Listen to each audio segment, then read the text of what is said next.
And now, in cooperation with police and federal law enforcement departments throughout the United States, the CBS Radio Network presents Gangbusters.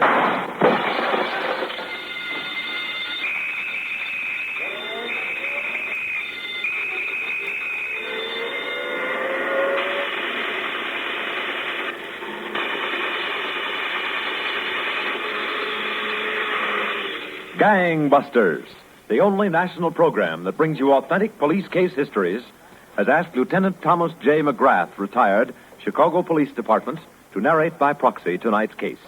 Lieutenant McGrath. Thank you. And good evening, Gangbusters listeners. Because state boundaries and city limits mean nothing to a criminal, the police of one jurisdiction must often call upon those in another for assistance in trapping a fugitive. Such assistance is invariably offered most generously for many reasons. Principally, because a fugitive loose in a city will eventually become a lawbreaker there. To show how it works, let's begin one summer afternoon a few years ago in the city of Chicago. In a lunchroom on Madison Street, west of the river, a man in his middle 30s sat at a table waiting for the waitress to bring his order. He also kept his eyes on the front door. Finally, another man arrived and walked to his table. Hello, Nicky. How are you, John? Long time no see. Sit down. Yeah. When you called and said it was you, I thought somebody was kidding. What you doing back in Chicago, Nicky? I missed the lake. Came back to look at the water. Things get too hot on the coast?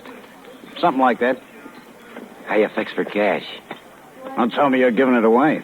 Well, if you're pressed, I'm always in the market for good merchandise. Well, maybe we can do some business, John. If your prices have come up any. Show me what you got. I'll put a price on it. I landed in town. The place looks strange to me. Well, things change in 10 years, Nicky. I didn't know it so I said to myself, Nicky, maybe old John is still in business. I look you up in the telephone book, and what do you know? There you are at the same old stand. How's the cleaning and pressing business, John? It's all right for a sideline. Bring whatever you got around. I'll make you a deal. Got one piece with me. Let's see it. Sure. Things are hot on the coast, huh? Lukewarm. Diamond ring. Genuine antique. I'm going to stick around Chicago, John. I got myself a two-bit job in a wholesale grocer's. Job's a good thing. 500 on the ring, Nicky. Give it back. Genuine antique. Okay, suit yourself. Here you are, mister. Oh, hi, John. A hamburger, Liz. Not too well. A cup of coffee. Okay, John. Hey, that's a nice ring. You're telling me? It's the kind of ring a girl dreams about. Go on, Liz. We're talking business. Oh, you know it's business. Bet you don't break your back on that job, Nicky. Just a few pencil points. I'm a checker. What'd you call that waitress, Liz? Yeah, why? Not a bad-looking trick. Well, maybe I can fix it up for you. I can do my own fixing. Yeah? Here she comes. See how far you can get. You want your coffee now, John? No, later. Okay. How's the beef, mister? Great. What there is of it. Say, I've been away a long time. Maybe you'd like to show me a few of the new spots around. And maybe I wouldn't. What'll you have for dessert? Apple pie's not bad here, Nicky. If a girl treats me right, I treat her right. Do you want dessert or don't you? I got 5 other tables. Apple pie sounds okay. No, John, I don't think I'll sell you the ring. No, I don't think so. Well, it's up to you. I can find some use for it, I guess. Do you want coffee with a pie or something? How about it, kid? Okay, mister. You've got a date. Well, Gangbusters listeners, at about that same time, another man arrived in Chicago from the West Coast. He was Sergeant Ed Sully of the Homicide Bureau, Los Angeles Police Department. He checked his bag at the LaSalle Street station and took a cab to the police building at 11th and State, where he was immediately shown into the office of Lieutenant Peter Sukar. Hello, Lieutenant. Oh, come and sit down. Yeah, thanks. How's the trip? All right, fine, I guess. Oh, this is Detective Joe Cicedi. Sergeant Sully. Hi, how are you? Hey, you got a hotel? Yeah, I got a reservation at the Royal. Oh, it's a nice place. Where's your bag, Sergeant? Outside? No, I checked it in the station. Well, we can pick it up later. Now, this guy, Nicky Small, we haven't got anything on him here. He was never arrested here under that name. No, I don't guess he was. We don't think he started to use that name till he got out to the coast. He was picked up out there for investigation of robbery a couple of times and released.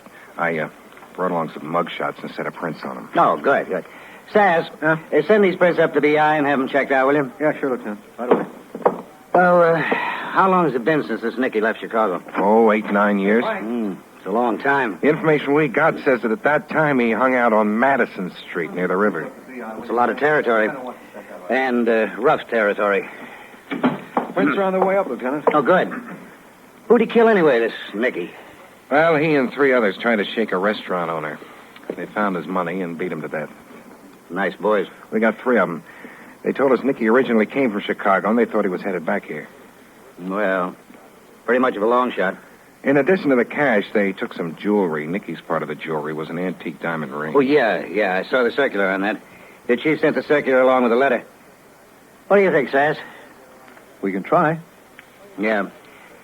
I'll tell you what, Sergeant. Sass will drive you over for your bag and get you settled in the hotel, and then we'll start checking around that neighborhood. Okay? It's okay with me, Lieutenant. We'll help you find him, if he's here. Well, after coming 2,000 miles, he better be here.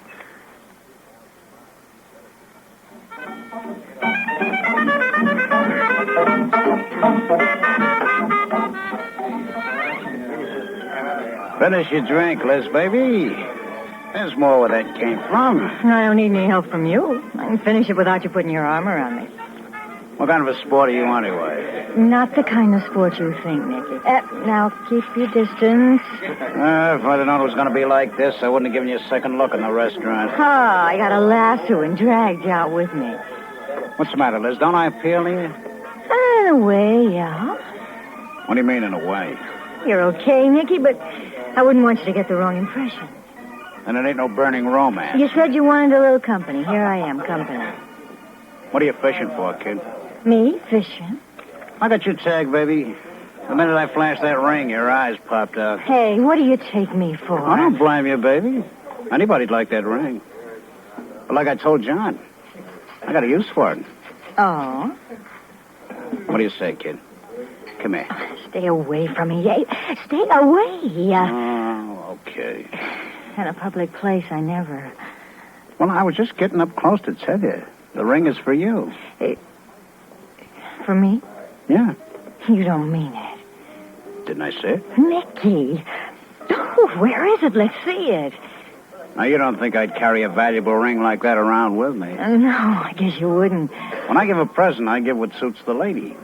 How about tomorrow night? What time will you be by, Nicky? Same time, baby. And dial up. Dial up good. You got a real surprise coming.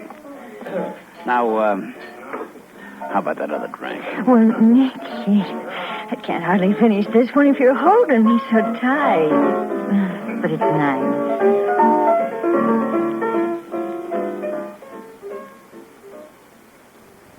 So, Gangbusters listeners, as the fugitive was getting settled in Chicago, detectives began the tremendous job of canvassing the district west of the Chicago River between Madison Street and Cermak Road, showing the fugitive's photograph to merchants, hotel clerks, and rooming house operators.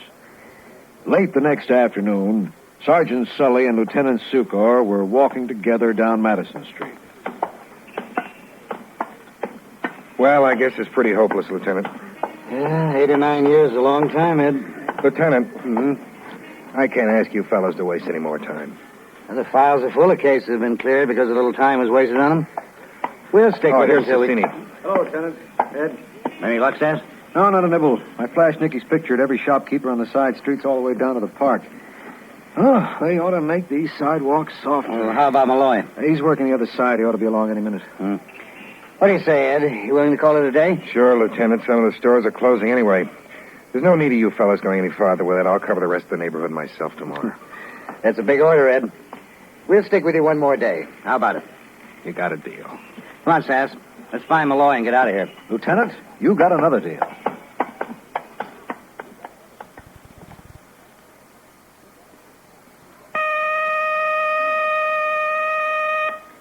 Back to Gangbusters in a moment. Here are some sensible thoughts for amateurs in the investment field. Before you turn to any type of investment, you should have a cash reserve for emergencies. And before you turn to speculative investments, you should have a growing amount of non-speculative United States defense bonds, whose interest is guaranteed. Remember, the new U.S. defense bond is worth more quicker. It builds up towards the full 3% interest on a much faster time scale, so that even if your bonds must be cashed in before full maturity, they pay much more than before. Regular bond purchases are patriotism with profit. Where you bank or where you work, buy U.S. defense bonds regularly. They help America, and they help you to future security. And now back to Gangbusters.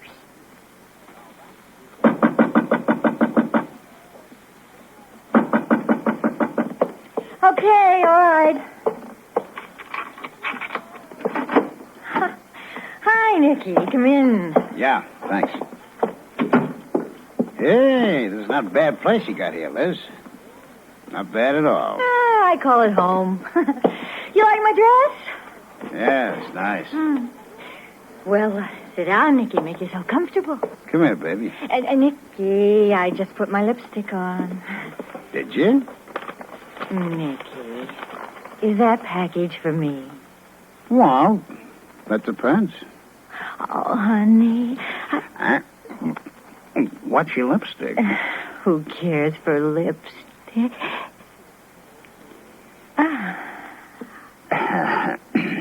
I guess this package is for you.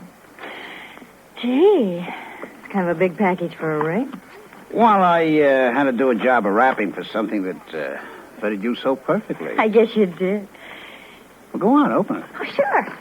Oh, this is really something. It's just a... Nicky. What is this, anyway? Just what it looks like. A bottle of pickled onions. We got 1,000,000 of them where I work. You want some more? Why, you... Yeah, go on. What do you think I am? I'll tell you what you are. Trying to con me out of that ring. Go on, get out of here. I just want you to know that nobody plays me for a chump. Nobody. Nobody, you understand? Please. You understand? Yeah, I understand. We'll see if you understand this. Oh, yeah? Yeah, please. Okay. As long as you understand. That kind of stuff might go with some of those jerks around that hash house, but not me. Remember that. Get out of here. You don't have to coax me, baby. I'm gone. Hope you enjoy the onions. Nicky, here. I hope you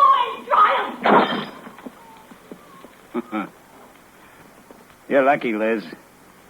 You're lucky you got such a rotten name.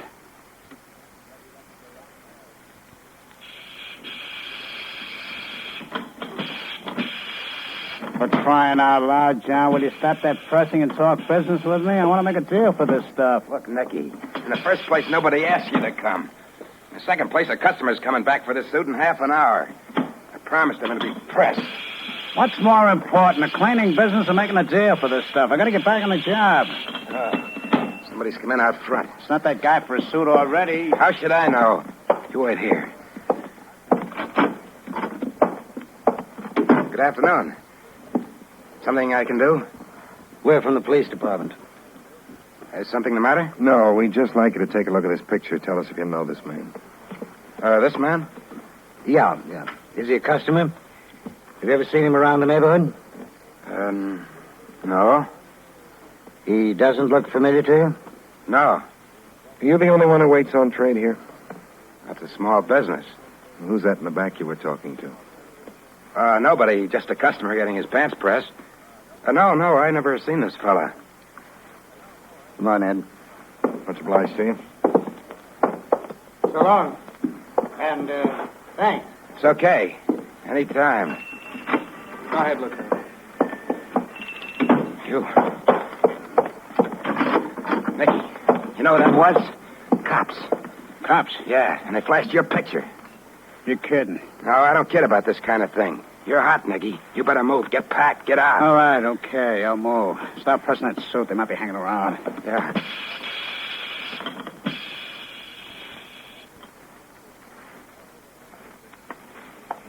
Well, Lieutenant, I guess we might as well call it quits after today, huh? Well, we still have a little while to go, Ed. Only takes one break. Yeah, but where is it? Well, how about a cup of coffee? Sure, why not? Come on, we'll duck into that place there. Doesn't look too bad. No, not too bad. Go on. Counter or table? Well, how about that table there? Good enough. Well, nobody can say we didn't try. What'll be, gentlemen, lunch? No, just coffee for me. Coffee. Coffee here, too, and a piece of pie. We got apple, cherry, lemon meringue, peach, coconut. Apple's okay. 2 coffees, 1 apple pie. Miss, Listen, I don't go out with the customers. we're police officers. Yeah? So? Take a look at this picture. Tell me if you ever saw the man in here, will you? Well, yeah, sure. If you... Hey, it's Nicky. What, You know him? Yeah. What's he done? When'd you see him? Well, gee, last night I was out with him. You know where he lives? No. Or where he works? No. We were only out twice. He never told me a thing. Honest, nothing. Only met him in here. He came in with old John that runs the cleaning and pressing place. In the next block? Yeah, that's John. Do you think Nicky will come back here again? If he does, I'll kill him. I almost killed him last night, that dirty rut. What's the use of talking to him? What happened? He's supposed to give me a present, the chiseler. Do you know what he gives me? A bottle of onions, a bottle of pickled onions. The wise guy didn't cost him a cent. He told me he got him where he works. And where's that? I don't know, I told you. Some wholesale grocer, I guess. Where are the onions? Have you still got them? I threw the bottle at him. It broke. Hey, what's going on? What's he done?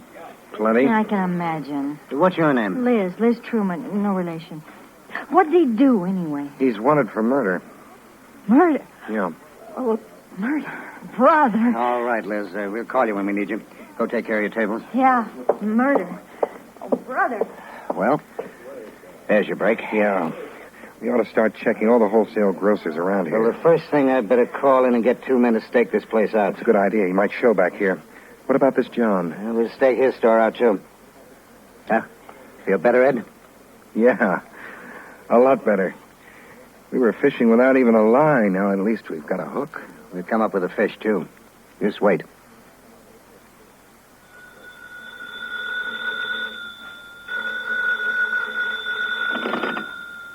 Hello? Hello, John. Nicky. Gotta see you. They got the store staked out, Nicky. Stay away. What about that merchandise? I gotta make a sale. You want to land us both in the can? Stay away. I bought a car. I need the cash. I'm pulling out tomorrow afternoon. Well, you better start pulling out right now. You're hot. The car won't be ready. Get off the wire, Nicky. Listen, John. Well, I got to get off the wire. So long, Nicky. Good luck.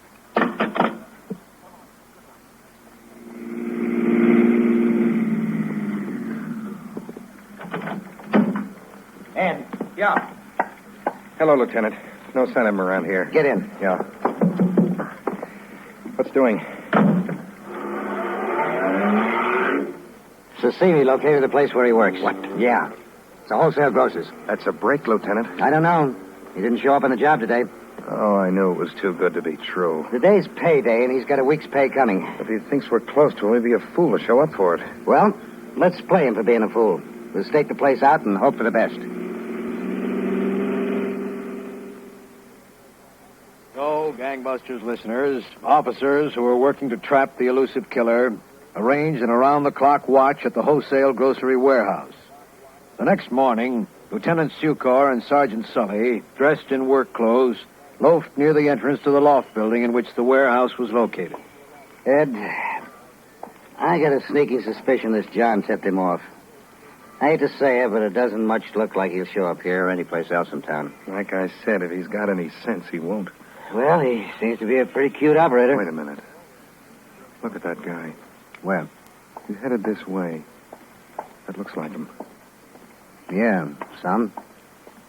He's turning into the building. Let's check him out. Same build, all right. I got the door. There he is at the elevator. Sass is on the other end.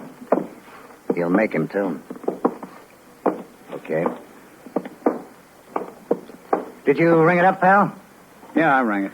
Nice day out. Yeah, it's okay. I'd like to go see the Sox play. Oh, here we are. Up, going up. 5, 6, please. 5, 6.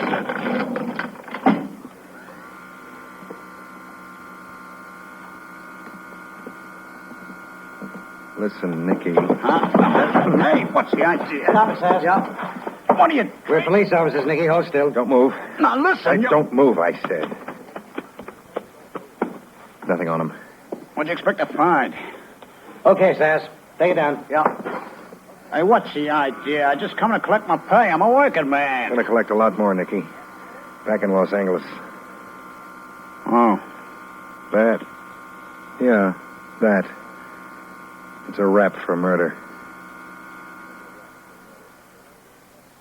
Oh, Gangbusters listeners, this killer was flushed out from among 3 million people by Los Angeles and Chicago officers.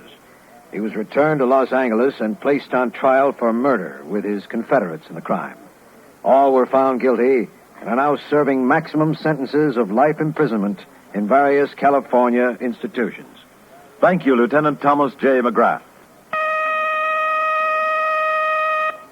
Now, Gangbusters Nationwide Clue, broadcast every week as a public service to assist American police in their war against the underworld.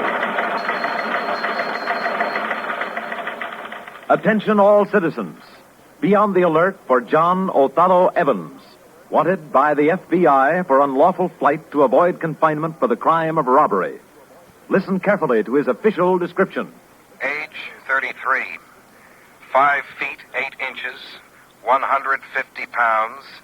Slender build. Brown hair, thinning. Blue eyes, fair complexion. Scar on upper lip. Has tattoos on inner right forearm of a scroll with the names Stanley and John and the year 1937. Tattoo on left forearm of girl's head. He may seek work as a restaurant worker or punch press operator. Caution. Evans may be armed and should be considered dangerous.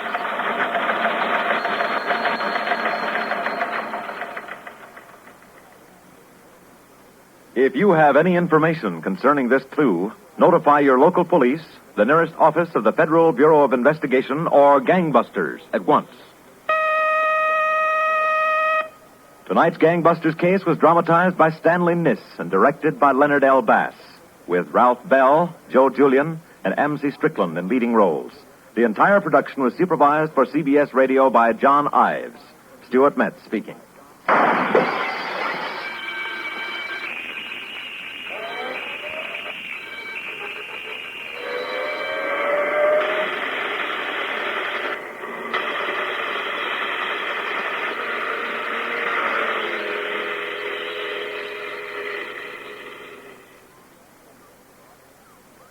Gangbusters, a production of CBS Radio in cooperation with Phillips H. Lord, is brought to you each week, same time, same CBS station. For top Sunday night drama, don't miss your Playhouse on Broadway, co-starring a nationally known actor or actress with a college drama school student, adding to the drama of a good story the human interest of a newcomer's first big chance at stardom. Also Sunday nights on CBS Radio, listen for Inner Sanctum, where the atmosphere keeps cool in spite of the weather, where there are chills and thrills for every member of the family. Tomorrow night, enjoy Playhouse on Broadway and Inner Sanctum for 2 rattling good stories on most of these same CBS radio stations. This is the CBS Radio Network. The National Broadcasting Company presents Joel McCrea in Tales of the Texas Rangers.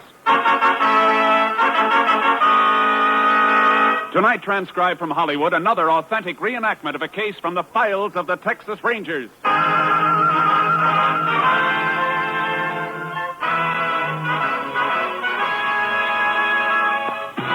Tales of the Texas Rangers, starring Joel McCrea as Ranger Jace Pearson. Texas, more than 260,000 square miles, and 50 men who make up the most famous and oldest law enforcement body in North America.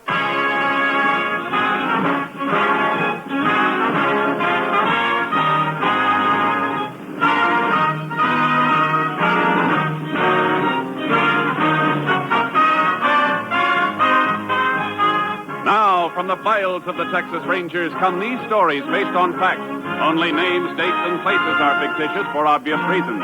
The events themselves are a matter of record.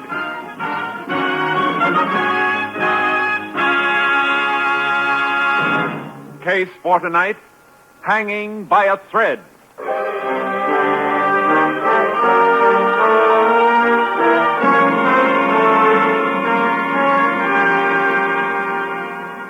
At 9:15 on the morning of May 5th, 1947, the telephone rang in the sheriff's office in the little town of Finney, Texas. Sheriff Hanson answered it. Sheriff's office, Hanson speaking. Sheriff, this is George Hawks. How are you, George? What can I do for you? Nothing now. Nobody can. How's that? I just called to tell you I'm going to kill myself. What did you say? You heard me. It'll take you 20 minutes to get out to my place. By that time, I'll be dead. Now, wait a minute, George. What? Hello? George! Operator! Yes, sir? Oh, this is the sheriff. That caller just came in here. Where was it from? One moment, Sheriff. If this is someone's idea of a practical Hello, joke... Sheriff. Yes? That call was placed from 317 out on Gum Creek Road, the residence of Mr. George Hall.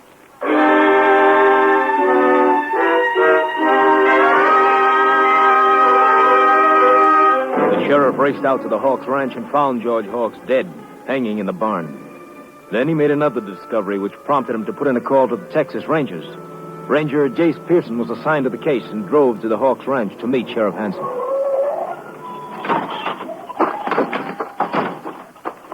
Jace, am I glad to see you. Howdy, Sheriff. It's been a long time. Yeah, month of Sundays.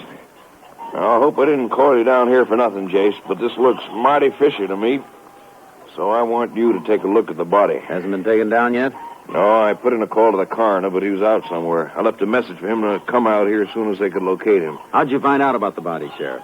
I got a phone call, Jace, about 9:15. Said it was George Hawks and he was going to kill himself.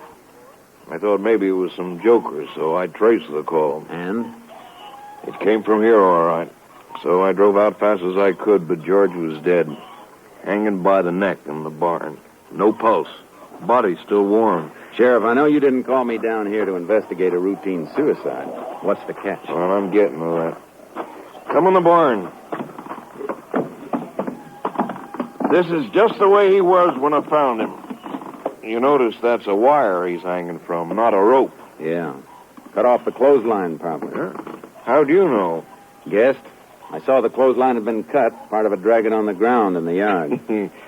You Rangers don't miss much, do you? Not if we can help it, Sheriff.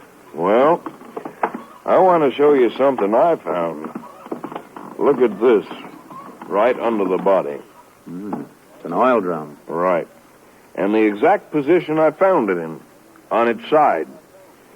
Now, you'll notice, Jace, that it's the only thing near enough that George could have stood on while he put the wire around his neck. Here's the rim marks where it stood on the straw before it was tipped over. Yeah, only he didn't stand on it. Look at this end of the drum. Thick with dust. Now, look at the other end. Dusty, too.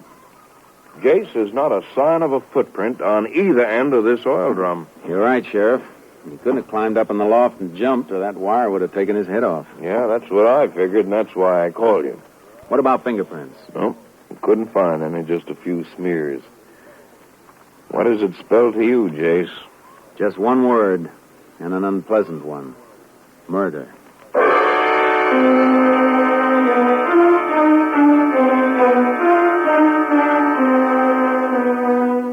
I got my camera out of the car and took pictures of the body. And we took down the broken clothesline and nosed around for more evidence. The sheriff went up to look over the house while I combed the barn. How'd you make out up at the house, Sheriff? Nothing, Jace. Absolutely nothing. No note from George. Everything tidy. No sign of a struggle. Funny nobody's around. Who would be ordinarily? His wife, Millie. One of the hands. He had 2 men working for him last I heard. How you coming, Jace? I found a couple of things, but not the thing I want. What's that? The tool that was used to cut the wire he's hanging on. All I found in the barn here was this pair of rusty pliers. Well, couldn't they have been used to cut it? No, Sheriff, they wouldn't cut butter. Besides, the cut's too clean. How about footprints? No luck yet. But I think I've found what the killer stood on to string the body up. What? This stepladder. I found it under the tool bench. Been used lately. Marks in the dust where it'd been dragged out and then pushed back. Well, what are you fixing to do, Jace? going up the ladder and take a look at the beam where the wire's looped over. Here, I'd better hold it for you. It's pretty rickety. Thanks. Find something? I think so. What is it, Chase? Look at this. Stuck on a splinter where the wire went over the beam. It's a piece of black thread. Yeah. Black wool thread. Well, are you a string saver, Jace? In a case like this, yes. Let's take a look outside. What about a motive, Sheriff? For suicide or murder? Either. Can't think of a one offhand. George was a pretty normal guy. Happily married. Didn't have any enemies that I know. How about those two hands you mentioned? Well, this new one, Brad Johnson, been working for George about 6 months. Only met him a couple of times. Seemed to be all right. In a quiet sort of way. And the other? Old Tom, oh, he's okay. Drinks a lot. George used to fire him regular and then take him back when he sobered up. There's no good footprints in the yard here. Nope. Ground's packed pretty hard. Oh, Sheriff. Car coming up the house. Is that the coroner? That? Well, no, that looks like... Well, sure, that's George Hawk's car. That's Millie driving it. Mrs. Hawk's. Come on. We'll have to tell her, Sheriff. This is the only part of the job I really hate. Yeah, I know, Jace. Sheriff, what are you doing out this way? And... Morning, Mrs. Hawks. This is Ranger Pearson. Howdy, ma'am. Ranger? What's happened? What's the matter? I'm sorry to have to tell you, Millie, but George... Something happened to George? Yes. He's dead. Oh, no. Come on, Mrs. Hawks. We'll take you to the house.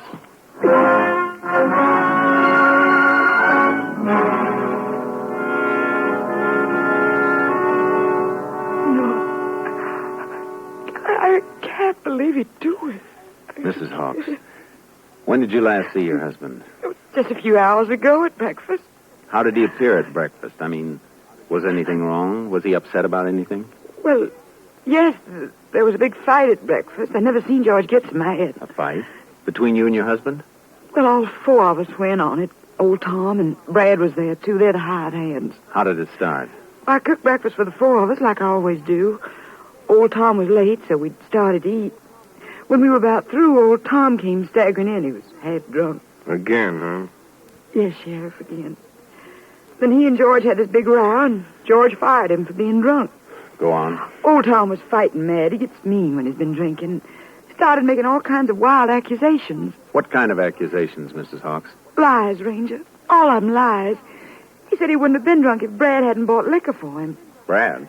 Well, that's what he claimed. Said Brad got him drunk on purpose so he... Oh, it was awful. So he could what? Well, it's a lie, Ranger. What did he say, Mrs. Hawks? Well, old Tom said to Brad, I wouldn't be drunk if you didn't buy me the stuff. You're always trying to get me out of the way, so I won't see you... So I won't see you playing up to the boss's wife. Then what happened? Well, Tom left, and my husband started swearing and threatening Brad, accusing him of what Tom said. Brad said it was a lie, and then George threw some money in his face and told him to get off the place, that he was fired, too. What did Brad do? I thought for a minute he was going to hit George, but he didn't. He went outside, and a few minutes later I heard his car start, and he drove away. By this time, George was in a terrible rage. He even threatened to kill me. So I grabbed the car keys and ran. Did he ask you where you were going? Yes, he did, Ranger. And I told him I was going in town to see Mr. Harris, the lawyer, see about getting a divorce. What time did you leave? About 8:30. Ranger, you said you found him hanging in the barn. Well, if it was suicide, why are you asking me all these questions? Because I don't think it was suicide, Mrs. Hawks. I think it was murder.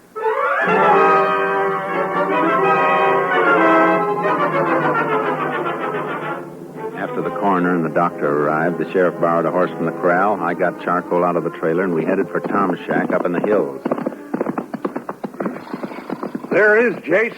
Just around those rocks. That Tom's horse, Sheriff? Grazing out back? Yep. He's around someplace. Up, charcoal. Yes. I just can't see old Tom as a killer, Jace. He ain't the type. Huntsville's full of them, Sheriff. Killers who aren't the type. Oh, charcoal. Oh, boy. Yeah. Let's try the front door. Okay. All right, Tom. Open up. He's not here, Jace. I can see through the window. Shack's empty. What's this? Somebody's shooting close by. Maybe Tom. That shot came from back up in that draw. Come on, Sheriff. There he is, back by that clump of trees. Is that Tom? Sure is. Hey, he's running toward the trees. Hold it, Tom. There we are. I'll put one over his head. Yeah, he's starving. See what he's wearing, Jace? Yeah. Black sweater. What's all the commotion? All right, Tom. Throw down that rifle. Sure, Ranger. But, what for? Why didn't you stop when I told you to? Well, to tell the truth, Ranger, I didn't hear you. I'm kind of deaf. I heard you shot, though. Yeah, that's right, Jace. He's hard of hearing. What's that, Sheriff? Oh, never mind. Why'd you shoot at us, Tom? Shooting you? Why, I never did no such thing. What were you doing then? Ain't no law against a man killing himself a rabbit for supper. All right. Get his rifle, Sheriff. Let's go. Huh? Where to? To your shack first. We're going to have a long talk about George Hawks.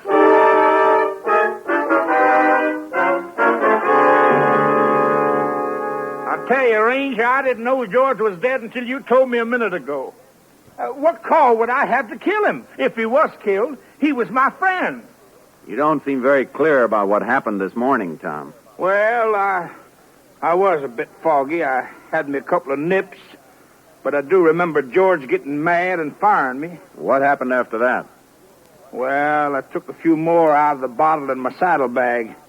I don't remember much after that. I must have rode up here and fell asleep. Woke up a while ago. I was hungry, and I went out to get me a rabbit.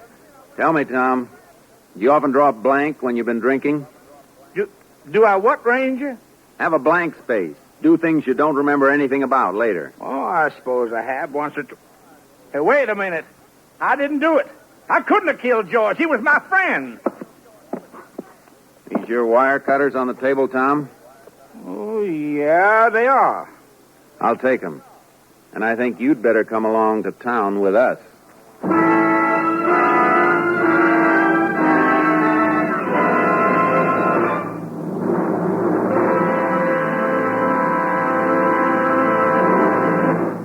You are listening to Tales of the Texas Rangers, starring Joel McCrae as Ranger Jace Pearson at our new Sunday time. We hope that our many friends who have listened to us at the earlier hour will continue to be with us each Sunday. And for those of you who are hearing our program for the first time, we extend a warm and cordial welcome and invite you to be with us each Sunday from now on. And now we continue with tonight's case, Hanging by a Thread, an authentic story from the files of the Texas Rangers.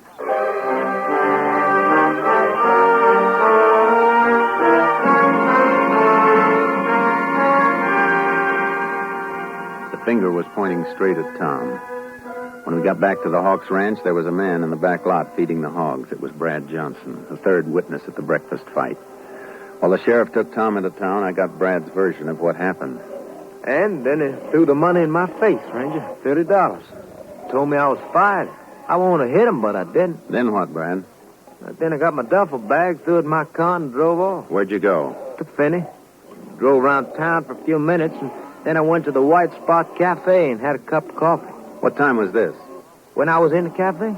Oh, about 9:30, I guess. Why'd you come back here? Well, somebody in town said that George had killed himself and that the coroner was on his way out here. So? Well, I figured if it was true, there wouldn't be anybody to do the chores. He fired old Tom, too. And Mrs. Hawks always treated me so friendly. Well, so I come out to do what I could. Yeah, very nice of you. Tell me, Brad, is there anything between you and Mrs. Hawks? No, sir. That's a lie, Ranger. Never even spoke to each other except at meal times or say good morning. What are you planning to do now? Well, I don't know. Help Mrs. Hawks till she can get somebody, I reckon. I see. Well, I gotta be moseying along.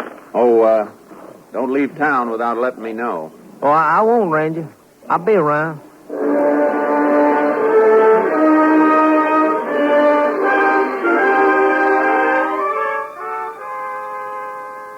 I got the evidence off to Austin and then went to the White Spot Cafe. Brad had been seen there at 9:30, and Mrs. Hawks had been with her lawyer half an hour before. I radioed headquarters that I was staying over in Finney, and about 9 that night, I got a phone call. Hello? Jace, Captain Stinson. I've got the report on that stuff you sent in today. You got a pencil? Sure have, Captain. Shoot. On that black wool sweater, the thread you sent in the envelope matched all right. It's definitely off the sweater. How about the wire cutters? I'm afraid I got a disappointment for you there, Jace. They couldn't get a match. I'm afraid the murder wire wasn't cut with the tool you sent. Are you sure, Captain? The boys in the lab are. They made sample cuts with every millimeter of those blades and couldn't match up a single one with a murder wire. Oh. What kind of a fix does that put you in, Jace? Oh, I'm not sure. Well, thanks, Captain. I'll keep in touch with you. All right, Jace. Good luck.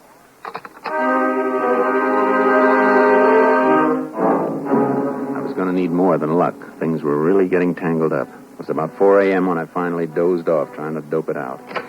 Then at 8:30, I met the sheriff in his office. Well, you look like you've been through the ringer, Jace. Hotel bed's too hard for you? No, but I didn't get much sleep trying to figure this Hawks thing out. Looks like we'll have to let old Tom go, Sheriff. Why? What's up?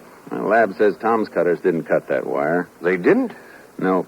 Of course, old Tom could have used other cutters, but in his stupor, I doubt if he'd be that clever. Well, I hate to complicate things more than they are, Jace. What do you mean? Coroner called a little while ago. He's sending his report over with one of my deputies. Should have been here by now. His verdict is suicide. Suicide? Oh, that doesn't make sense. Well, apparently does to him. We'll know when the report gets here. Yeah. George Hawks, deceased. Climbed up a stepladder, put a wire around his neck, and then placed the ladder neatly under a workbench 12 feet away. My dusty oil drum snoring things up, Jace. Huh? Considerable. Morning, Sheriff. Howdy, Ranger. Hi. Morning, Joe. Did you get it? Yep. I had to wait while the coroner signed it. Here it is. Yeah, thanks, Joe. Anything more I can do, Sheriff? No, not right now. Well, I'll go get me some breakfast then. Let's see. No marks of violence on the victim's body. Autopsy disclosed no brain injury. Death probably caused by strangulation. Coroner's conclusion, suicide. Signed G. Parker, coroner. There it is, Jace. Couldn't be. Now, here's something from the doctor. I examined the body at 11:30 a.m. It is my opinion the death occurred approximately 3 hours previously. Hey, wait a minute, Sheriff. Well, what is it? That'd make it about 8:30 when George died. What time did you say he called you? At 9:15. Great suffering. Sheriff, are you sure it was George who called? Well, now that you mention it, I'm not sure. Said he was George. Could it have been somebody else? Yeah, I suppose so. It's beginning to piece together, Sheriff. Whoever it was could have killed George, then called you and tried to sound like him. To establish an alibi. Exactly. And then pop up someplace else a few minutes later. Like the White Spot Cafe. I'll call you later. Where are you going, Chase? Back to the Hawks Ranch.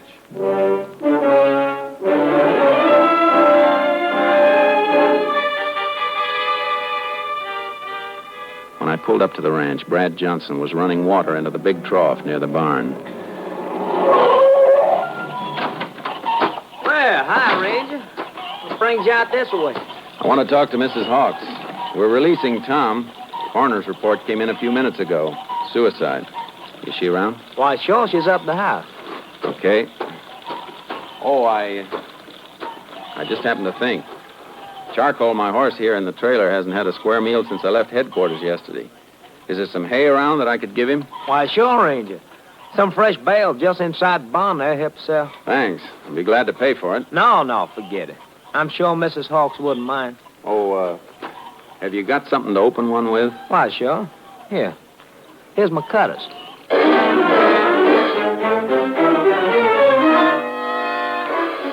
I took the cutters into the barn and made some cuts on a wire sample. After I gave the cutters back to Brad and fed charcoal, I spoke briefly with Mrs. Hawks, and then I tore out for the lab in Austin. By 1 o'clock, I got the results. Here it is, Jace. Take a look. The wire's matched, Johnny? See for yourself. That dual microscope never lied to me yet. The left one's the murder wire. The one on the right is one of the samples you brought in. That's it. Well, look at those striations. It's a perfect match. Thanks, Johnny. Take care of this stuff. Got to get back to Finney pronto. Oh, will you do me a favor? Sure, Jace. Call the sheriff at Finney. Tell him I'm on my way and I got something hot. I'll be there in 2 hours.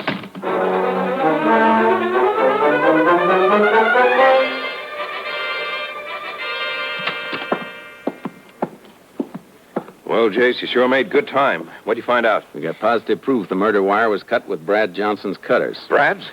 You going to pick him up? Not right yet, Sheriff. Why not? We only know that Brad's cutters were used. We don't know he used them. We got to be sure. What are your plans, Jace? I've been thinking. Those stories that Mrs. Hawks and Brad told me, they were alike, all right. Too much alike. What do you mean?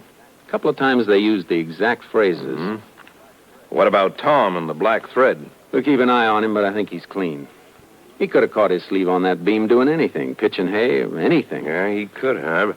Well, what do we do now? We got to catch him alone, Brad and Mrs. Hawks. When they don't know anybody's around, we got to hear what they say to each other. Maybe after the funeral. It's this afternoon, 4 o'clock. You know where it's being held, Sheriff? Sure, out of the ranch. Be a graveside ceremony. Where's the cemetery? Clear over on the other side of town from the Hawks' place. It'll take them a while to get over there and back. Sheriff, while they're at the cemetery, you and I are going to the ranch and fix up a little surprise.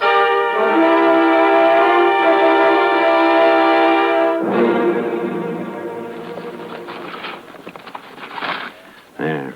That ought to be all right for that one, behind the window shade. Why 3 microphones? Jace, wouldn't one do? Not if they wander around the house while they're talking, Sheriff. I want to hear everything. And how you know that Brad and Mrs. Hawks will talk? How do you know he'll even come into the house? I don't know, Sheriff. I'm guessing. And my guess is that after the funeral's over, somebody's going to let his hair down. Hey, it's almost 5, Jace. They'll be coming back soon. I'm finished in here, Sheriff. Now all we have to do is string the wire to the stakeout. Come on.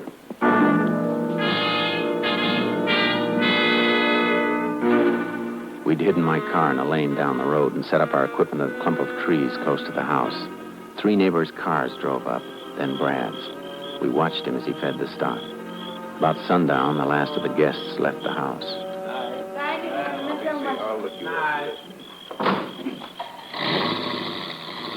There go the last of them, Sheriff. Can you see Brad? He's been in the barn the last few minutes. There he is, Jace, heading for the house. Good. Put on your earphones, Sheriff. I want you to hear this, too. There he goes, up on the porch. Yeah. Brad. Oh, Brad. Now, come here, baby. Oh, Brad, I'm so tired and scared. Ain't nothing to be scared about, baby. Everything worked out fine. Oh, take me away with you, Brad, now, tonight. Millie, I can't do that. You know it. Why not? Why can't you? Well, the plan, baby. We gotta follow the plan. Now, look, if we went away together now, they'd nab us in no time. We gotta let it cool off. Brad, I can't spend another night in this house, not alone. I can keep seeing his face. You holding him. That look of his when I put the pillow over his face, I can't stand it. I can't stand it. I told you to shut up. Look, I put a lot of hard work on us. Our alibi's got him clear off the trail. I'm not gonna let him get back on, you hear? All right, Sheriff. I've heard enough. Let's take him. You cover the back, Sheriff. I'll take the front. Okay, Jace.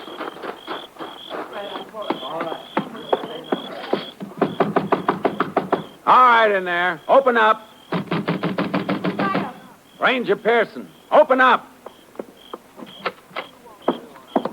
What do you want? You know what I want, Brad Johnson. Well, he's not here. I know different. Okay, Sheriff, let's search the house. All right, Jace. I don't know what this is all about. You'll find out. He's not in the kitchen, Jace. All right, Sheriff, work this way. Ranger, what's the meaning of this? He's not in the back of the house, Jace. Maybe he's... What was that? He was upstairs, Sheriff. Sounds like he jumped from up there. Come on. Don't see him. He didn't run for his car. Couldn't have gone far. Maybe he hit for the highway. What's that? Chickens in the barn. Something scared them, and I think I know what. Come on. If we play this right, we've got him trapped. I know you're in there, Brad. Come on out. All right. Dark as pitch in there, Jace. Turn on your flashlight, Sheriff. Take the other side. I'll look behind those things. Okay.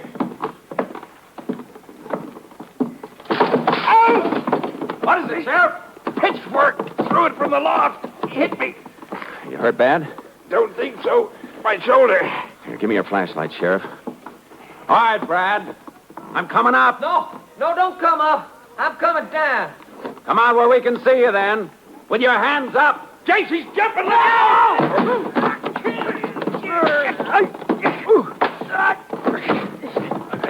Jace, you all right? Yeah, I fell on his back, hit his head when I hit him. Is he dead? No. No, Sheriff, he's not dead. And I can't say he won't be, though, when the state gets through with him.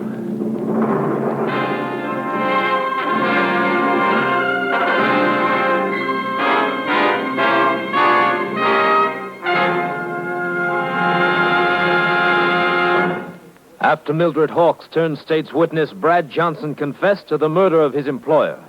For her part in the crime, Mildred Hawks received a sentence of 50 years in a women's prison at Huntsville. Johnson's sentence, death in the electric chair.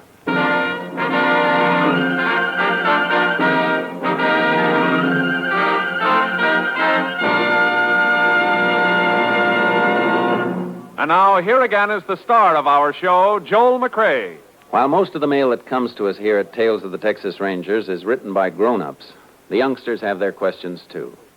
Tonight, I'd like to read you a postcard from a boy in Newark, New Jersey. It says, Dear Mr. McCrea, I am 9 years old.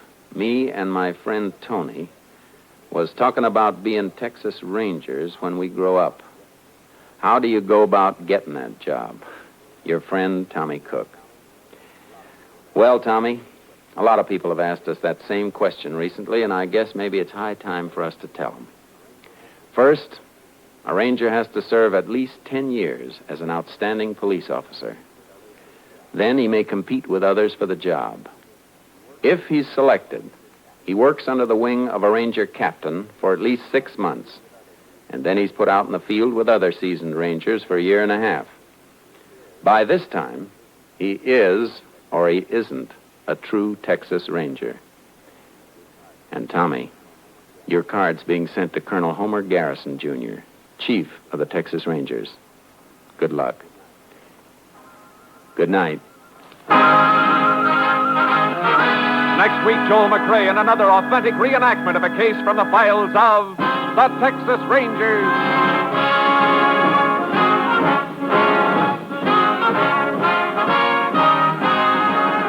Joel McCrea is currently seen starring in the Universal International Technicolor production Saddle Trent.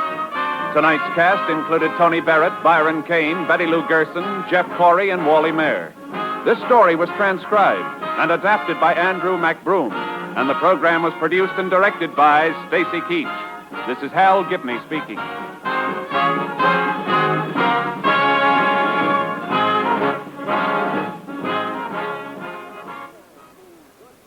Three chimes mean good times on NBC. Tuesday nights are bright with comedy on NBC. Start off the evening with Baby Snooks. Hear Fibber McGee and Molly of 79 Wistful Vista listen as Art Linkletter proves that people are funny and laugh with Bob Hope and his gang. It's truly fine entertainment every Tuesday night. So be sure to listen for Baby Snooks, Fibber McGee and Molly, People Are Funny, and Bob Hope. The Equitable Life Assurance Society presents This Is Your FBI.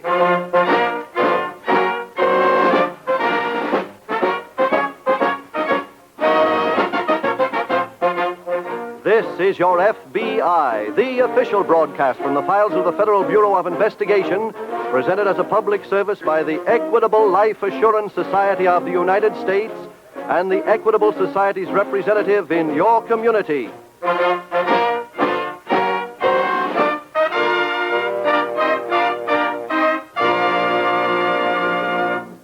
For the next 30 seconds, I want to talk to listeners between the ages of 35 and 45, to men and women who occasionally find themselves thinking, will I be alive in 1975?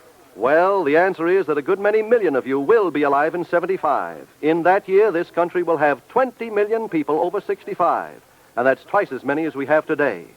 So, as you plan your future, remember that there is a mighty good chance that you will be alive in 75. And in exactly 15 minutes, we'll have a suggestion which will show you how life insurance with the Equitable Society can help you make the most of this long life that's ahead of you.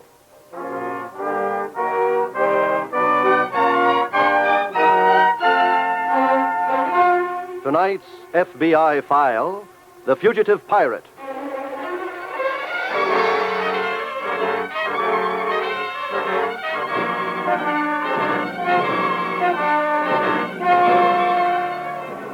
This is the year when man may finally use the secret of atomic power for peaceful purposes. when man's conquest of machines will surpass his every previous achievement in the field of invention.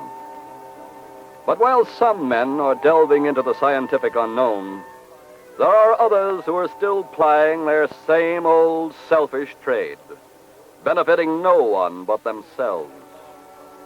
True, they have borrowed some of the equipment of America's technical progress for their activities, but basically they have not changed.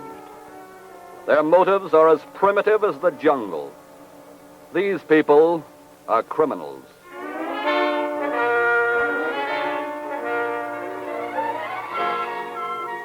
Tonight's file opens in a cottage located in a sparsely settled section of the Florida coast. It is night. In the living room of this modest dwelling, we find John Douglas and his wife, Lucy. John? Yes, dear? Sounds like the storm's letting up. Yep. Should blow over before morning. What are you doing? I'm working on some figures, and I'm not very happy about them either. What's wrong? Well, Lucy, what with the weather and all, I was only able to work 10 days last month. According to my arithmetic, we only cleared enough to make the final payment on our boat. John, that's wonderful. I don't think so at all. Why not? Well, you've been skimping and saving for a year so I could buy that boat. You needed it to make a living. Yes, I know, but I hope by now to be able to do something for you. Oh, John. I want to buy you some clothes and things for the house. You will, John. I know you will. I can wait. Sure. Meantime, Oh, who's that? let's see. Pretty late for company. Let me in, will you? Sure. Here. Better give you a hand. Thanks. Just lean on me. That's it. Yeah. Take it easy. Oh, what's wrong with him, John? I don't know. We'll see. Who is he? Never seen him before. Sit here, mister. Yeah, okay. He's wearing a life preserver. Yeah. What happened to you, mister? Our boat sunk a couple miles out. Hit a reef. It's been tough getting in. Oh. Well, Lucy, go fix him something hot to drink. Oh, sure. Get these wet clothes off him right away.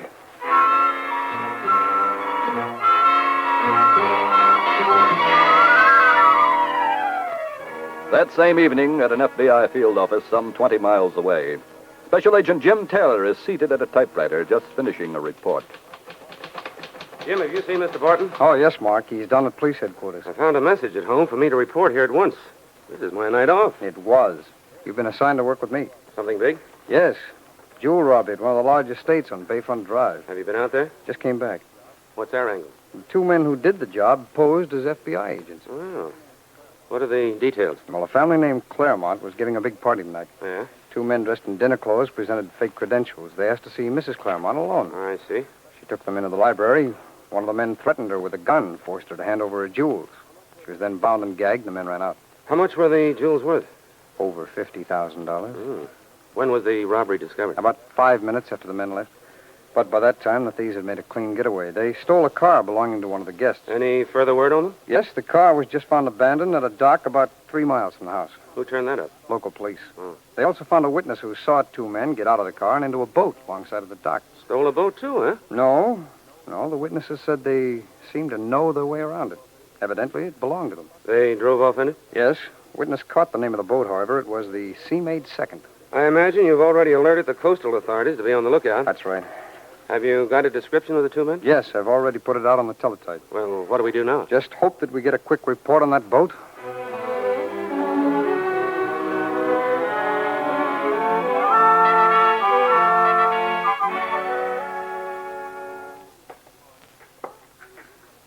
Morning. Oh, good morning. When did you get up? A couple minutes ago. Seen these clothes by the bed, so I put them on. That's what they were there for. How do you feel? Okay. Well enough for breakfast? Sure. How about some eggs? I just got them right fresh from the hens. Swell. Sit down. I'll have something for you in a minute.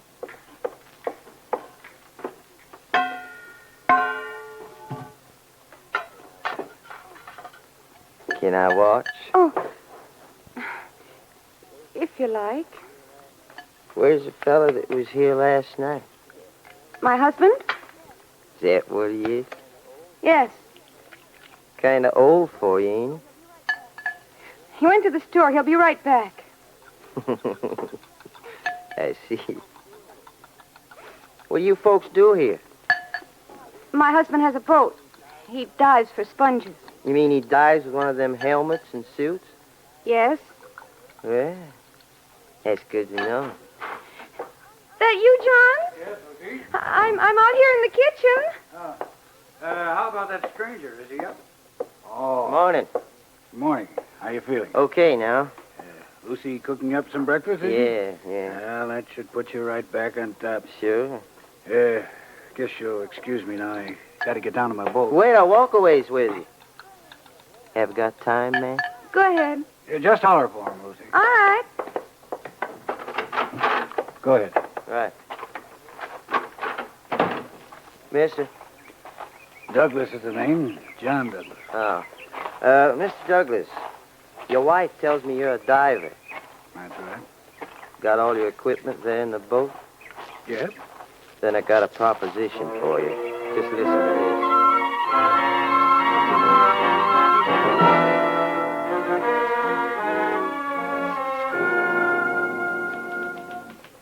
Morning, Mark. Oh, hello, Jim. What did you do? Stay here all night? No, I just came in about 20 minutes ago. Anything break? Yes, I was just on the phone with the sheriff up at San Marino. And? The body of a man was found washed up on the beach there early this morning. From his description, he sounds like one of the missing jewel thieves. Then something must have happened to the boat. Well, according to the sheriff, that's been pretty well established. How? Well, there'd been quite a bit of debris washed up on the beach from last night's storm. It included a life preserver and a number of cushions on which was stenciled the name Sea Maid Second. How did this man die? Drowning? That's right. What about his companion? Sheriff found no trace of him. How about the boat? Any idea where it sank? No, not so far. But the sheriff down there will get in touch with us if anything else breaks.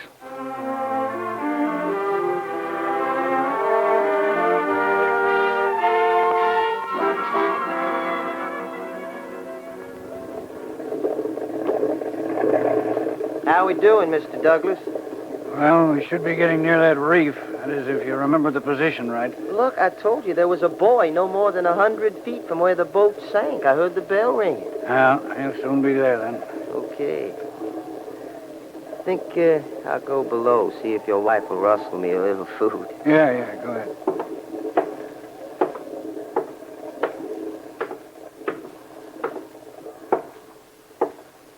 Hello? Hello. I'm kind of hungry.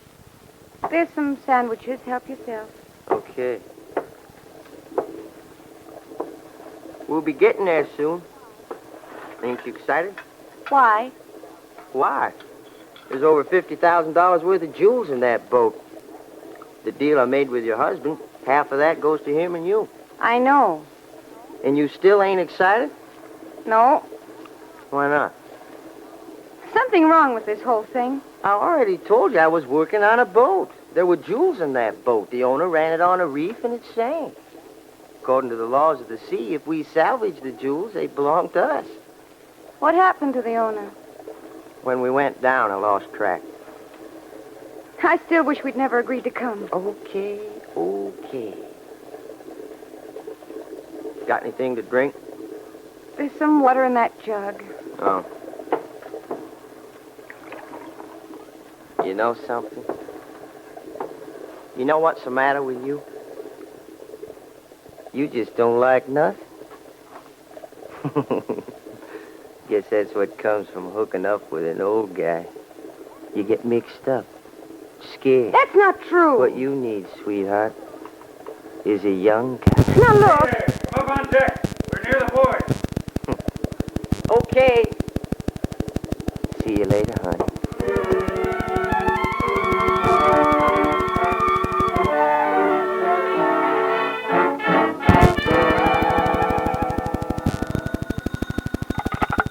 Special Agent Taylor speaking. Mr. Taylor, this is Sheriff Brewster down at San Marino. Hello, Sheriff. Something's turned up down here I thought you should know about. Oh, what's that? I got a report that a man swam ashore last night and went to the house of a resident down here named John Douglas. Well, Sounds like the man we're looking for. yes. Have you contacted Douglas? No, I just got the report. He told the story to a neighbor of He doesn't have a telephone, so I'm going to get out there. Sheriff, I think I'd better come down to San Marino. I'll get a car and leave here within 10 minutes.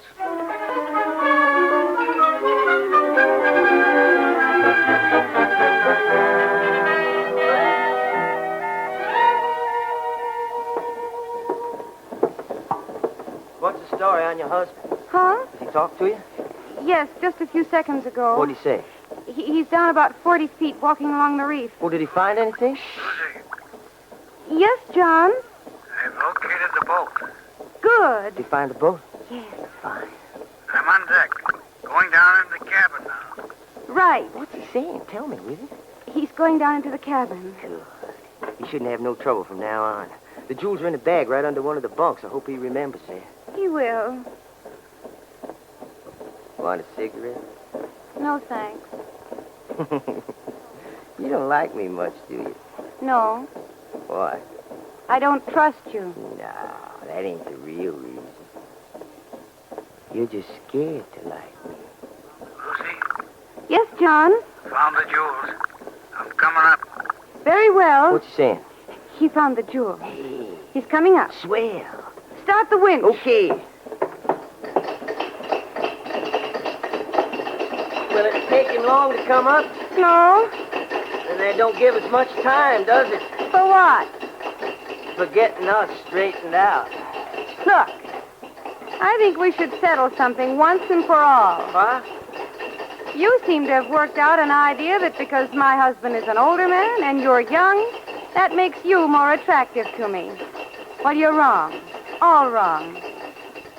I love my husband very much. No kidding. Give him a hand. Help him over the side. Do you hear me? Yeah, okay. Yeah, I'll take that bag. Let me help you with that helmet, John. Yeah, let's see if it's all here. Yeah, real pretty.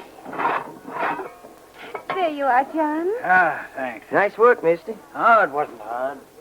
You better head right in. It's getting dark. Wait a minute. Huh? Sorry, but we ain't going back to your place. We ain't? What do you mean? You just get on that wheel and go where I tell you. Now, just a minute. You heard me? John, he has a gun. Your gun. That's right. I found it in your cabin. Now kindly do like I say.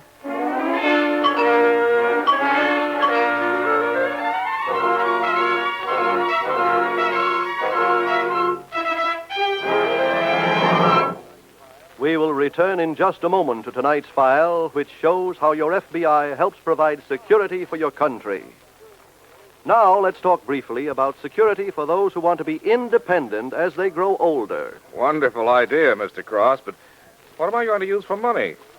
With taxes and living costs the way they are, how are we going to save for independence 20 years from now? Well, right now in the Equitable Society, we have thousands of members who earn considerably less than you, but they're looking forward to complete independence in their 60s through an Equitable Life Assurance Society Independent 60s plan. I'm open-minded. How does this Independent 60s plan work? The Independent 60s plan of the Equitable Life Assurance Society has these three features. First, it costs considerably less than you probably think, especially if you're covered by Social Security. Second, you can create your retirement estate for the full amount the moment you sign the contract. You don't spend years wondering whether or not you're going to accumulate enough money to be independent in your 60s. You're sure of it because it's guaranteed by the Equitable Life Assurance Society. Third, this Equitable plan gives you a definite goal and provides you with a practical method of reaching that goal. Yes, there's nothing finer than being independent in your 60s, being your own boss, doing the things you want to do. Mr. Cross, this is beginning to sound pretty good to me. Well, then I suggest you get in touch with an Equitable Life Assurance Society representative. He'll give you the facts on the Independent 60s plan and let you make up your own mind. Look in your phone book for the Equitable Society. That's EQUITABLE. Or send a postcard care of this station to the Equitable Life Assurance Society of the United States.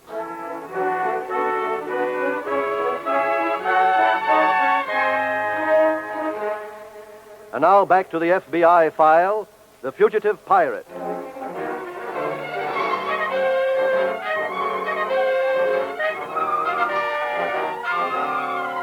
shocking lack of decency exhibited by the criminal in tonight's case in the files of your FBI should not be as shocking as it is.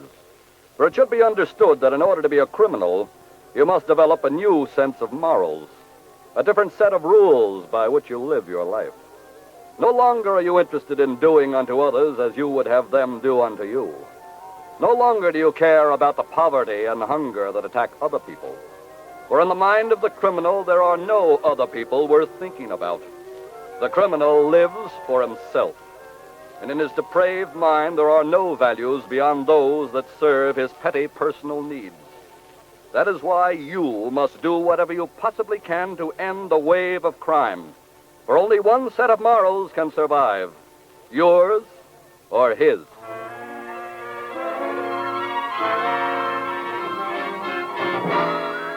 Our FBI file continues aboard John Douglas's boat. It is night. Douglas and his wife are standing by the wheel. The jewel thief is seated behind them, giving orders. Just keep heading due south. I'll let you know when to turn into shore. Look, John, he has the gun. You've got to do as he says. Oh, very well. This is pretty dangerous, though, running on this dark night with no lights. If we ain't got lights, nobody sees us. That's how I want it. You didn't tell us the truth before, did you? About what? That sunken boat and the jewels? No, I didn't. I knew it. What's the real story? Well, I guess there's no harm in telling you. My brother and I stuck up a party the other night. Made a getaway in that boat, hit the reef, and sunk. Where is your brother? I don't know. When the boat went down, we both did the best we could, but I'm sure he made it. Bill's tough. He's real tough. Police must be looking for you for that robbery, huh? Sure. But they ain't looking for you. You're the best protection I got. That's why we're sticking together till I'm in the clear.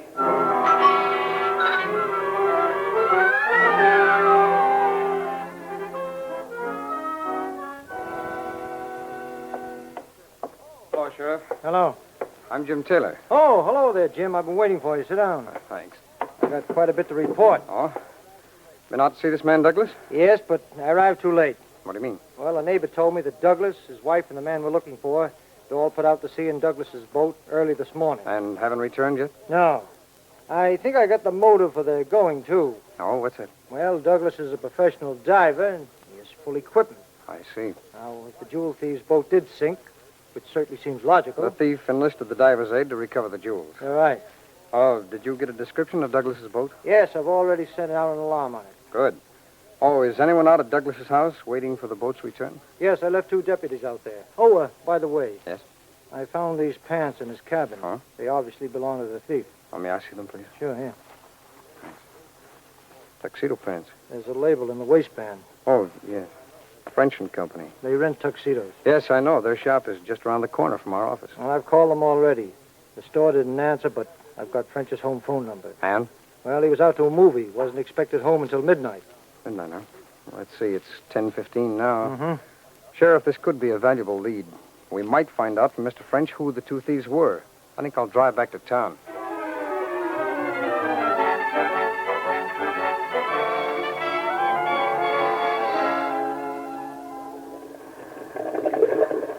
All right, you can swing due west. Head for that light. That's Midway Lighthouse. That's right. Right at the mouth of South River. That's where we're heading. Up South River? Mm-hmm. We can't do that. Why not? The river's dangerous enough in the daytime. I'm not running up it with no lights at night. You just do like you're told. Look, this boat's all we have. We don't want to lose it. I'll guide you up the river. This is home base for me. I know it like a book. How far up you aim to go? About 20 miles. 20? That far up is nothing but swamp. We stopped just before we hit the swamp. River City. That's my home. Why can't you get off at the mouth of the river? Because it's safer this way. I made a deal with my brother that if we got separated, we'd meet at home. I want to keep that deal. I'm not running up there without lights. Oh, yes, you are. My boat means too much to me. Stay at that wheel. No, I ain't going to stay at... If you didn't have that gun... Yeah, but I do have it. Now get back to the wheel.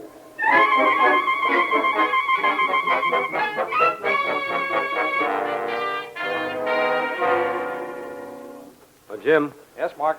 Are these all the clothes that the two men left here at the store when they rented the tuxedos? Yes. Let's start going over them, Mark. Right.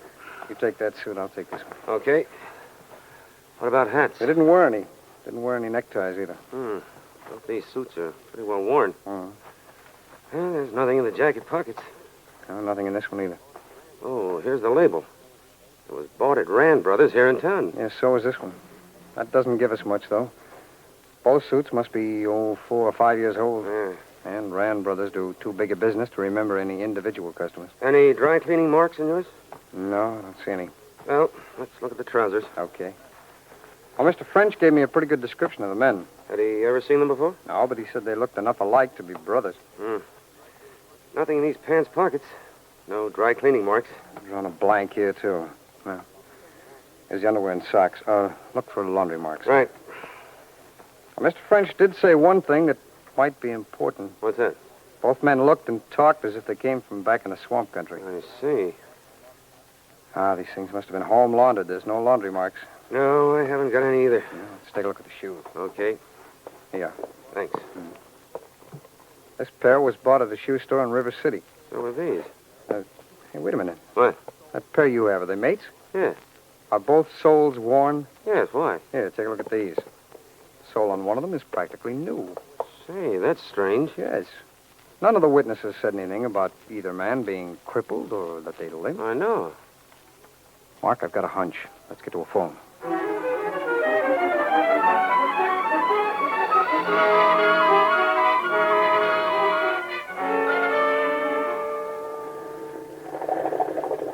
Head over there for the left bank. It's safe to go that close to shore? Look, I took you all the way up the river okay, didn't I? See that little dock? Yes. Pull alongside. This where you live? Yeah. Oh, thank heaven. Huh. Don't see no lights on in the house. Maybe I beat Bill back here. We're alongside. Uh-huh. Well, get off. Not yet. Why? I got something to tend to here first. We've done as you asked. We brought you home. Now get off and leave us alone. It ain't gonna be that easy. What do you mean? You both know too much.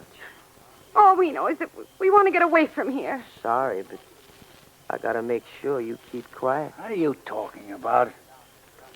I gotta kill you. Put down that gun. There you are, Phillips. Who are you? Don't be alarmed, Mr. Douglas. I'm a special agent of the FBI. Oh. Come on, Phillips. Come on, get on your feet. Hey. I don't know what brought you here, mister, but I'm sure glad you come. Phillips himself was responsible for that. What do you mean? You left your clothes behind at that rental shop, Phillips. And when I examined your shoes, I saw that they'd been bought in River City. And the sole of one of them was practically new. So what? That meant that either you or your brother had trouble with one leg. So I contacted the doctors here in River City and gave them your description. One of the doctors remembered treating you for a broken ankle. He gave me your address. All right, Phillips. You're coming along with me.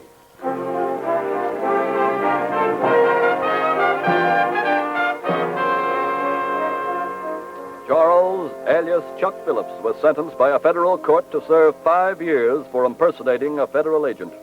At the conclusion of this term, he will then serve a 25-year sentence imposed by local authorities for robbery and assault. The two Phillips brothers thought they had committed the perfect crime, and for a while it must have seemed to Chuck as if they had. But no crime is perfect. For somewhere in the devious machinations which produce crime, there is a clue left on some unsuspected point. Many times it is not an apparent clue. But while it is true that crime as a business has not progressed in 50 years, it is equally true that in the field of scientific investigation of crime, there has been great progress.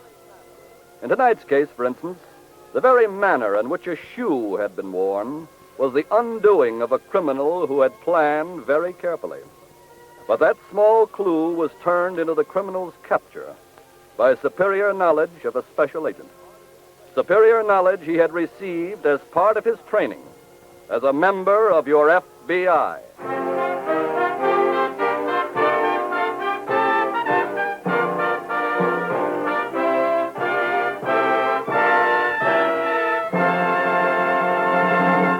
In just a moment, we will tell you about next week's exciting case from the files of your FBI. A little while ago, I gave you a few brief facts about the Independent 60s plan of the Equitable Life Assurance Society. To get full information, you'll want to ask your Equitable Society representative questions like these. Exactly how much will the plan cost me? The Equitable man has the answer. How will it dovetail with my Social Security? He's got the answer to that, too. What income will it give me in my 60s? Your Equitable Society representative will give you the exact figure. Ask him to drop around for a friendly visit. Find him in the phone book or send a postcard care of this station to the Equitable Life Assurance Society of the United States.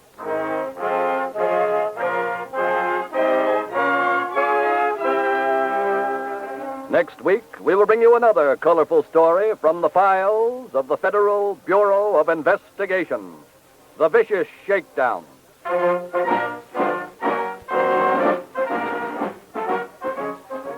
The incidents used in tonight's Equitable Life Assurance Society's broadcast are adapted from the files of the Federal Bureau of Investigation. However, all names used are fictitious, and any similarity thereof to the names of persons living or dead is accidental. Tonight, the music was composed and conducted by Frederick Steiner. Your narrator was Dean Carlton. This is Your FBI is a Jerry Devine production. This is Milton Cross speaking for the Equitable Life Assurance Society of the United States and the Equitable Society's representative in your community, and inviting you to tune in again next week at this same time when the Equitable Life Assurance Society will bring you another thrilling story from the files of the Federal Bureau of Investigation, The Vicious Shakedown, on This Is Your FBI.